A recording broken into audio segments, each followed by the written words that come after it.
One of the biggest reasons, aside from trauma bonding, that makes it feel so difficult, almost impossible, to separate yourself from a narcissist and detach yourself is because from the very beginning of that relationship, you've been groomed, trained, conditioned, and gaslit into living in a completely distorted reality. Now, the first layer of this distorted reality is the fantasy. Fantasy is the part that you have a hard time mentally letting go of. You have a hard time mentally letting go of this version of them that doesn't exist. This future that y'all are going to live together, and this hope that eventually everything is going to be okay. Now, as the relationship progresses, that layer of the distorted reality becomes smaller and smaller, but it's still there just to keep you holding on. And there's another layer that gets bigger and bigger. And that layer consists of the gaslighting, the blaming everything on you, the lack of accountability, the making you feel like you're the problem, the making you feel like there's something wrong with you, your self-esteem being crushed. In that distorted reality, you no longer trust yourself,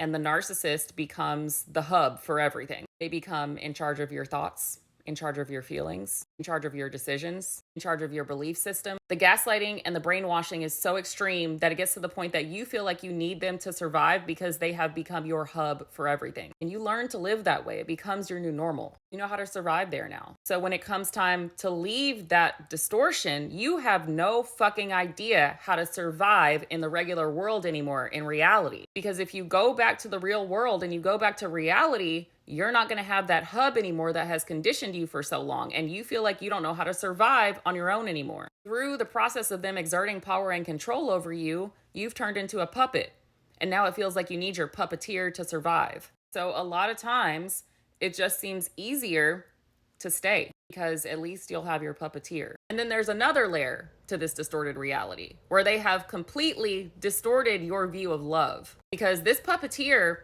is completely fucking your life up, but they do it in a way that you don't realize that they're the one who's fucking your life up. And also because they make you feel better, they give you relief after they fuck your life up. So if you leave this distorted reality and you go back to the real world, it feels like, well, who's going to give me relief? Who's going to make me feel good? It's very hard to live one way your whole life and then be conditioned to have everything distorted and then figure out how to transition back to how you were living before this experience. But y'all, it's worth it to try to figure out how to transition back. I know it feels like you need that puppeteer, you need that narcissist to survive, but y'all, eventually, they're gonna be the reason that you don't survive.